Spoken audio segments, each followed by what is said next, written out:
this morning, I think we'll have some patience. Cái phần tiếp theo là chúng ta nói về cái tiếp cận theo cái trình tự, cái tiết đoạn trình tự. So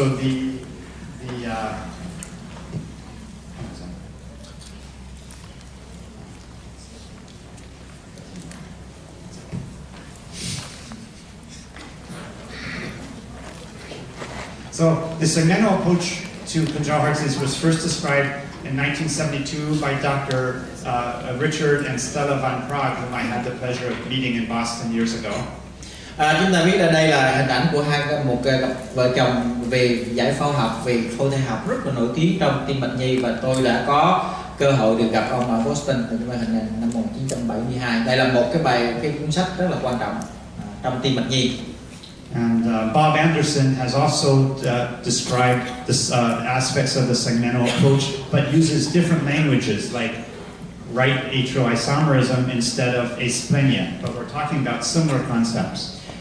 Chúng ta biết có một giáo sư Anderson thì cũng sử dụng một cái thuật ngữ tương tự, nhưng mà chúng ta sử dụng cái từ khác. Ví dụ hồi trước chúng ta dùng là vô lách, đa lách, thì bây giờ người ta gọi là cái đồng phân phải hoặc là đồng phân trái. Cái khái niệm bắt đầu nó rối rồi. So I'll focus on what I think are the important aspects of the segmental analysis, and that is the idea that each segment or each part of the heart can be evaluated in turn. So if you have a complex heart defect, it can be overwhelming. Just look at one part of the heart, and then the next part of the heart, and then the next part. Cái khái niệm này rất là quan trọng. Giống như hồi trước chúng ta học có nhà lầu, chúng ta phải giải quyết từng phần. Nếu chúng ta nhìn vào trong một cái tổng thể, chúng ta thấy là cái tim nó phức tạp quá, chúng ta không biết đi đường nào hết, thì cuối cùng chúng ta phải đi theo từng cái tiết đoạn, và từng tiết đoạn đó sẽ kết nối theo cái trình tự của nó, thì nó sẽ rất là quan trọng. Ở đây chúng ta dịch cái chữ này là tiết đoạn, chúng ta phân tích từng phần. Yeah, so we look at the atria, the ventricles and the great arteries, and then the connecting segments, the AV canal and the conus that we talked about yesterday. Chúng ta thấy đầu tiên chúng ta khảo sát cái khối đầu tiên là cái khối nhĩ, cái khối thứ hai là khối thất, và cái khối thứ ba là đại động mạch. Và giữa các khối này thì có kết nối là van nhĩ thất, và đây là các van cái van gọi là bán nguyệt và cái conus. Hôm qua chúng ta cũng có nói một phần rồi. Yeah. And again, we look at how one part of the heart is connected. We look at the parts or the segments, and also how those parts are connected with each other. Và như vậy là chúng ta sẽ khảo sát riêng từng phần, và chúng ta sẽ khảo sát từng phần đó nó kết nối với phần khác như thế nào thông qua những cái khớp nối này. I won't spend much time on this, but as cardiologists, we use the three STS to talk about the visceral atrial situs, the looping of the ventricles, and the great artery relationship. Tôi sẽ không đi sâu vào phần này, tuy nhiên với các bác sĩ tim mạch nhi thì chúng ta sẽ sử dụng ba cái chữ cái để mà người ta nhìn vào ba chữ cái này người ta biết liền. Cái chữ cái thứ nhất là có thể S, I hoặc là A để mà nói về cái vị trí cái định tạng ở trong cái situs đó. Cái chữ cái thứ hai là nói về cái quay của cái thất, tim nó quay như thế nào trong quá trình bào thai, và cái chữ cuối cùng là cái tương quan giữa các đại động mạch như thế nào. Thì chỉ cần ba chữ cái này thì tùy theo cái sắp xếp của cái này thì chúng ta sẽ có được cái hình ảnh đầu tiên về cái tim đó. But that's going a little further than we'll go today. We're going to talk about some of the basics of the segmental. Tuy nhiên cái phần đó nó tương đối là chuyên sâu, chúng ta sẽ nói về sau. Bây giờ chúng ta quay trở lại những cái khái niệm rất là cơ bản ban đầu. So we start in the abdomen. As I mentioned, figuring out which is fetal left and fetal right is very important, and then to make sure the stomach and descending are on the left and the IVC is on the right. This is a way to assess the visceral atrial situs. The viscera and the atria usually go together, so the situs or the positioning is we start by looking at that in the abdomen. Cái khái niệm cơ bản nhất mà gọi là đầu tiên nhất thì chúng ta biết được cái vị trí, cái tư thế cái phía thai như thế nào. Ví dụ đây chúng ta xác định được thai nó nằm như thế nào, sau đó chúng ta biết đâu là phía trái, đâu là phía phải, và đây là trái, đây là phải. Thì nếu nó bình thường thì cái sắp xếp tạng như thế này chúng ta đã nói rồi. We also, as Dr. Nguyen mentioned, we talk about cardiac position. Is the heart on the left? Is it in the right? I just use these terms: levocardia, dextrocardia, or mesocardia. Is the heart in the middle? Chúng ta thấy đây là từ cái hình của một cuốn sách tim mạch nhi nổi tiếng của bác sĩ Wayman Lai. Thì nếu cái tim nó qua bên trái thì chúng ta gọi là levocardia, còn bên phải thì dextrocardia, còn ở giữa gọi là mesocardia. And here's where I showed you this picture before, and now we'll talk a little bit more about the anatomy of the right ventricle. Cái hình đây chúng ta thấy rồi, bây giờ chúng ta sẽ tập trung chủ yếu vào cái giải phẫu của thất phải. The right ventricle has a tricuspid valve goes with the right ventricle and it attaches to the septum. Cái thất phải thì đầu tiên chúng ta nói về cái van ba lá luôn đi với thất phải, thì cái lá vách của nó sẽ bám dính vào trong cái vách liên thất. And then there's often a moderator band, even though we forgot to put it in the diagram. Thứ hai nữa là một cấu trúc cực kỳ quan trọng mà chỉ có ở thất phải, đó là cái dải điều hòa hay là moderator band. Thì ở đây chúng ta không thấy, nhưng mà thực sự nó có, quay vẽ rồi. And the right ventricle is more thicker, more trabeculated than the left. Chúng ta thấy là cái cơ bề của thất phải thì nó xua sẵn nha. Chúng ta thấy đây có nhiều núi đồi nhiều hơn đó, so với lại phía bên trái. And there's a conus which we talked about yesterday. It just means that the tricuspid valve is separated from the pulmonary valve, or there's a separate tissue that intervenes between the two. Ngày hôm qua thì bác sĩ Loan có hỏi về cái conus là cái gì. Thì cái khái niệm nó tương đối phức tạp, nhưng mà nói một cách đơn giản là conus là một cái cấu trúc mô, nó nằm xen giữa van ba lá với lại cái van động mạch phổi, và nó làm cho hai cái cấu trúc đó nó không liền kề nhau, nó cách xa nhau. Nó khác hoàn toàn với lại cái van hai lá và van động mạch chủ. Hai lá và động mạch chủ thì gần nhau, nhưng mà ba lá với động mạch phổi thì nó cách nhau bởi vì nó có cái conus này. And the left ventricle, in contrast, has a mitral valve, which does not attach to the septum. It angles away from the septum. Chúng ta thấy cái ngược lại trên cái giải phẫu của thất trái, chúng ta thấy có van hai lá, và cái lá trước của van hai lá ở đây thì không bao giờ nó bám vào cái vách liên thất mà nó bám hướng qua. Thì trong cái bài giảng của giáo sư từ nãy giờ giáo sư khẳng định rất là nhiều lần rồi. And there's two papillary muscles instead of multiple papillary muscles. Và chúng ta thấy so với lại phía bên phải thì nó rất nhiều cái cơ nhú. Ở bên trái nó chỉ có 1, 2 cơ nhú. And the left ventricle is smooth walled compared to the right. Và bên trái thì cái mặt trong của nó trơn láng hơn rất là nhiều. And as I mentioned, the right ventricle, the tricuspid valve and the pulmonary valve are separated. On the left side, the mitral valve and aortic valve touch each other. We call that mitral aortic continuity. Và như nãy chúng nói rồi, cái van ba lá với van động mạch phổi thì nó xa cách nhau. Còn cái van động mạch chủ phía bên trái là van động chủ với van hai lá thì có vẻ nó thương nhau, cho nên nó đứng gần nhau hơn, nó liên tục với nhau. And they touch each other because there's no conus beneath. There's no conus beneath the aortic valve, and if there is conus, then it suggests it's a right ventricle. That's how we diagnose sometimes double outlet right ventricle. Nếu như chúng ta thấy là cái van hai lá với lại van động mạch chủ nó liên tục với nhau và nó không có conus, mà nếu như tự nhiên nó có một cái conus nó chen vào giữa đó, thì khả năng đó là cái thất phải hay đường thoát mà ngày hôm qua chúng ta đã có thời gian nói về cái thất phải đường thoát. We can do this maybe during the break, but as cardiologists we use the hand to figure out if the ventricles are D-looped or L-looped. I think for interest of time, maybe we could talk about that during the break. Chúng ta nói nhanh bởi vì bên bác sĩ tim mạch nhi thì người ta dùng cái bàn tay để người ta đưa vào, người ta biết là với cái giải phẫu mà bàn tay phải thì đúng là cái vách đó là cái vách bên phải, còn bàn tay trái thì vách là bên trái, nhưng mà chúng ta sẽ không nói sâu nhiều. Tức là chúng ta nói về cái độ quay của cái tim ở trong cái ống tim trong bào thai, nó quay qua bên phải hay qua bên trái. Tuy nhiên cái này nó phức tạp nên giáo sư sẽ không nói nhiều. So with the segmental approach, we look at both, after we think about the viscera, the atria, then we look at the connection between the atria and the ventricles. Is it normal, or is there an AV canal? Or are there other abnormalities in the connection between the atria and the ventricles? Chúng ta nhắc lại là chúng ta đã nói qua cái phần định trạng, thứ hai chúng ta đã nói về cái khối của nhĩ, thì sau đó chúng ta sẽ nói là cái khớp nối giữa nhĩ và thất, thì chính là cái van nhĩ thất. Ở đây chúng ta đã cái van nhĩ thất đó bình thường hay là bất thường. And also we can look at mainly when we talk about ventricular arterial connections. We're thinking about, is there a conus, is there a continuity between the mitral valve or tricuspid valve and the great artery or not? Thì cái bình thường thì chúng ta sẽ nói là có cái conus hay không. Ví dụ như bình thường thì cái conus nó chỉ nằm ở dưới động mạch phổi. Nếu như bất thường thì nó có thể nằm ở dưới chỗ khác, ở dưới động mạch chủ hoặc là hai bên, hoặc là nó hoàn toàn không có conus. Đây là ba cái bất thường. The normal is subpulmonary conus beneath the pulmonary valve, but not under the aortic. That's normal. Cái bình thường, giáo sư nhắc lại đây là cái phần mà màu hồng đây, vùng đây á, là cái conus đó. Cái conus nó nằm ở dưới động mạch phổi là bình thường, mà nó không có ở dưới động mạch chủ, và đây là trường hợp bình thường. And then of course the alignment. So again we're thinking, and this is how when I'm scanning, if the baby's in a good position, I try to go in order.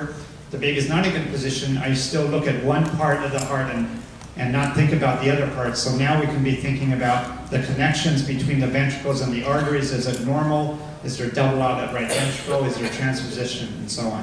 Cái phần tiếp theo chúng ta nói đó là cái sự sắp xếp giữa cái tương quan giữa thất và đại động mạch nó có bình thường hay không. Bởi vì vậy cho nên đôi khi trong quá trình siêu âm tôi thấy nếu chúng ta đang khảo sát một cái cấu trúc này mà chúng ta không khảo sát được thì chúng ta chuyển qua khảo sát cái cấu trúc khác. Chúng ta khảo sát từng khối độc lập nhau, sau đó chúng ta liên kết nó lại. So how do we do the segmental? Those are the basic ideas, but how do we actually do it in practice? We start with getting the basic views. Chúng ta đừng có nhìn vào cái hình này chúng ta hoảng hồn, bởi vì cái tiếp cận theo phân đoạn nó rất là phức tạp, nhưng mà ở đây đưa ra để các chị có một khái niệm chung thôi. Thì làm sao chúng ta có được cái tiếp cận theo phân đoạn đó? Thì đầu tiên chúng ta phải có được những cái mặt cắt cơ bản nhất. And then we use sweeps to show how one part of the heart is related to the next. Now you see why sweeps are so important. Và để mà chúng ta biết được những cái cấu trúc này nó nối với cấu trúc kia như thế nào, tức là cái khớp nối như thế nào, thì chúng ta sẽ sử dụng cái quét như thế này. Bởi vì cái quét đó nó sẽ cho chúng ta đi từ cái cấu trúc này, cái khối này tới khối kia, và thông qua đó chúng ta biết được nó nối với nhau có bình thường hay không. So it's important to, even though we use views and sweeps, it's important when we're scanning to think in terms of the structures and like the mitral valve, the aortic valve, and how they're related to each other. Think more about the structures and the anatomy than the views themselves. Và khi chúng ta có được cái cấu trúc cái mặt cắt bình thường, có được sweep, nhưng mà chúng ta phải tập trung vào cái bản thân, cái giải phẫu của từng cấu trúc mà chúng ta khảo sát đó, và cái tương quan của từng cái cấu trúc đó như thế nào. So a few more minutes if that's okay. It's okay. So the basic views we talked about, these are from the American Institute of Ultrasound and Medicine guidelines. This is normal. Đây là cái guideline của TI谊, chúng ta thấy đây là bình thường.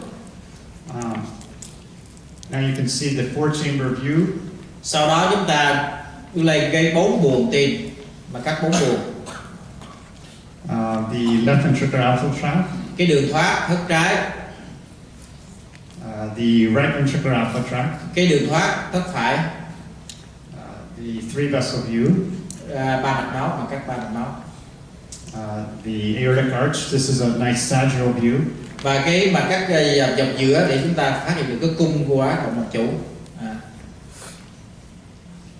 And this is the short axis view showing the pulmonary artery and then the bifurcation or trifurcation into the right, left pulmonary arteries and the ductus. Và đây là cái mặt cắt cạnh ức, coi như là giống như mặt cắt trục dọc, trục ngắn của tim á. Chúng ta thấy được đường thoát của thất trái, thất phải, và chúng ta thấy được là cái chia đôi hoặc là chia ba của chia ba, tức là nó tính luôn cả cái ống động mạch nữa. Còn chia đôi là chúng ta thấy động mạch phổi phải, phổi trái. Còn chia ba là động mạch phổi phải, phổi trái và cái ống động mạch. Yeah, so this is important. It came up yesterday that the first branch is always the right, and then the left, and then the ductus. And you can see how the left and the ductus often can be superimposed. You may not be able to see the left pulmonary artery unless you get a good image. Nếu như chúng ta không có được cái chất lượng hình ảnh tốt thì đôi khi những hình ảnh này, cấu trúc này nó chồng lên nhau, bởi vì chúng ta thấy đây là động mạch phổi phải, động mạch phổi trái, và cái ống động mạch nó nằm đây, ba cái cấu trúc nó nằm gần kề nhau trên cái mặt cắt này. Do đó nếu chúng ta không có được cái cấu trúc, cái hình ảnh tốt, thì chúng ta có thể nhầm cái cấu trúc này qua cấu trúc kia. But this is a very nice view and I like to get it. It's just sometimes difficult if the baby is in a bad position. Tuy nhiên cái mặt cắt này thì rất là tốt, do tôi thì rất thích, nhưng mà không phải lúc nào chúng ta phải có được cái hình ảnh này nếu như cái tư thế của đứa trẻ nó không thuận lợi. And of course we want to see the IVC and the SVC, which we can see sometimes in the same view with sagittal imaging. Ở đây chúng ta thấy cái mặt cắt, đây là mặt cắt hai tĩnh mạch chủ, thì đây là tĩnh mạch chủ dưới, đây là tĩnh mạch chủ trên. Bản thân tôi gọi đây là giống như bạch tuộc đây. And then these are just the short axis views at the level of the valves on the top right, and short axis at the level of the ventricles at the bottom. Ở đây chúng ta trên cao thì chúng ta thấy đây là mặt cắt trục ngắn mà đi ngang qua các van động mạch chủ và động mạch phổi đây, thì hình ảnh như thế này. Và dưới này là chúng ta thấy là cũng trục ngắn nhưng mà nó xịt về phía mõm tim, tức là ở giữa chúng ta thấy cái trụ cơ, và hình ảnh vẽ là qua như thế bên này. Và đây là hình ảnh siêu âm thực. And you can see the tricuspid valve is attaching to the septum. The mitral valve is not. And up there you can see the tricuspid valve is far from the pulmonary valve. Chúng ta thấy ở đây hai cái điểm quan trọng. Chúng ta thấy đây là cái lá vách của van ba lá nó dính vào vách liên thấp này, nhưng mà cái lá trước của van hai lá nó không có dính vào vách liên thấp. Để đây là van hai lá, còn đây là van ba lá. Một cái nữa ở đây chúng ta thấy trên trục ngắn này, chúng ta thấy cái van đây là van động mạch, van ba lá và van động mạch phổi, nó có một khoảng cách rất là xa nhau, bởi vì nó có như này chúng ta nói nó có conus đó. And again, I've mentioned the importance of sweeps. Và một lần nữa chúng tôi lại nhấn mạnh cái vai trò của việc quét, showing the stomach is on the same side as the heart. Dạ dày, tim cùng ở một bên. And how the four chamber view sweep to the outflow tracts. 4 buồng đến cái đường thoát phải, trái, phải. And then these are the aortic and ductal arches. You can see the sweep allows you to see that it's, let's look over here on the left. It goes from the ductal arch, the trifurcation, then the arch, and then the trachea. Arch, and there's the trachea. Chúng ta thấy đây là cái mặt quét ở giữa này, chúng ta thấy đây là cái ba mạch máu, đây là ống động mạch này, cung ống động mạch, đây cung động mạch chủ. Đó, chúng ta thấy được cái ba. And the same thing on the left, we're sweeping from the ductal arch, the trifurcation, then to the aorta, and then trachea. Chúng ta thấy là rõ ràng là bên này chúng ta quét từ cái cung động mạch, đây là cái đó động mạch, ống động mạch, đây là động mạch chủ, rồi qua cái khí quản ở giữa. This shows that the aorta. Đây. Okay. And this shows that the aorta is to the left of the trachea, and in a right arch, the aorta would be to the right. Và nếu chúng ta so sánh giữa cái tương quan giữa vị trí giữa cái quai động mạch chủ với lại khí quản, nếu như mà quai động mạch chủ nó nằm bên trái khí quản thì nó là quai động mạch chủ bên trái, còn nếu nó nằm bên phải khí quản thì nó là quai động mạch chủ bên phải. I already showed you the three vessel view, so let's just quickly show. This was when you look at this bird. Chúng ta nhìn vào con chim này. If you look at birds, if you try to understand what is, I like to watch birds. To identify what is the bird, you can look at the bird, and how can you tell can you identify for me what kind of bird this is? Thì giống ông là người rất là thích quan sát chim. Giống như các nhà điểu học á, thì khi mà chúng ta nhìn một con chim, chúng ta sẽ xếp loại con chim này là trong cái phân lớp nào, hoặc là con chim đó tên gì, thì làm sao chúng ta biết được. So this is it happens to be a Western tanager, but my point is that the ornithologist or the bird watcher looks at the structures and various views and perspectives as a means towards an end. So in other words, when you're, I'll stop. Thì chúng ta biết để mà xác định con chim nó thuộc phân nhóm nào, loại nào gì đó, cái họ nào, thì các nhà điểu học thường sẽ tập trung vào cái cấu trúc, giống như chúng ta nhìn vào cái giải phẫu, và sẽ sử dụng nhìn trước nhìn sau rất nhiều cái mặt cắt khác nhau, giống như trên siêu âm tim, để mà chúng ta đưa ra được, để xác định được cái loại chim đó là loại chim gì. So we're not looking at, you don't have to see a posterior view or the side lateral view or anterior. It's not the views that matter, right? We want to see the structures. We want a posterior view to see certain things. Same thing for the heart. Cái vấn đề không phải là chúng ta nhìn cái mặt cắt là sau trước hay như thế nào, nhưng mà khi chúng ta sử dụng mặt trước thì chúng ta sẽ khảo sát cái cấu trúc gì, dùng mặt cái mặt sau thì chúng ta sẽ khảo trúc gì, ví dụ như ở bên sau chúng ta khảo sát đuôi hay là cánh như thế nào đó, thì cái cấu trúc mới là cái quan trọng chứ không phải là cái mặt cắt là cái quan trọng. So in other words, the views, as I mentioned before, and this I think is quite important, the views in the sweeps facilitate or they help, but they don't replace the segmental evaluation of the structures and functions. So it's not good enough just to get the views, you need to get the views so that you can see the structures. Vì từ trước như vậy chúng ta nói rất là nhiều vào cái mặt cắt, các view khác nhau, nhưng mà thực sự các view đó chỉ là phương tiện chứ nó không thay thế cho được cái cấu trúc, và sử dụng cái phương tiện đó để chúng ta đưa đến cái cứu cánh cuối cùng, cái mục đích cuối cùng, cái cứu cánh cuối cùng đó là cái cấu trúc và cái chức năng của cái buồng tim đó. Cái cấu trúc đó là gì? So we do not want to think about fetal echo as just a list, check, check, check, check, check. It needs to be good image quality looking at these structures. Khi mà chúng ta làm siêu âm tim bào thai không phải là chúng ta đưa ra một cái checklist rồi chúng ta tích vào đó, chúng ta làm cái gì nó tích vào đó là xong, mà chúng ta phải nghĩ đến những cái cấu trúc của nó và những mối tương quan của nó. So finishing up, the segmental approach to fetal echo evaluates the fetal heart piece by piece, or segment as a series of independent segments and connections. Như vậy là cái tiếp cận mà theo phân đoạn có trình tự của trong siêu âm tim bào thai thì nó đánh giá cái tim thai, đánh giá từng cái cấu trúc riêng độc lập, và sau đó chúng ta kết nối đó vào trong cái từng cái tiết đoạn và coi thử từng cái khối đó nó nối với nhau như thế nào, cái tương quan của nó như thế nào.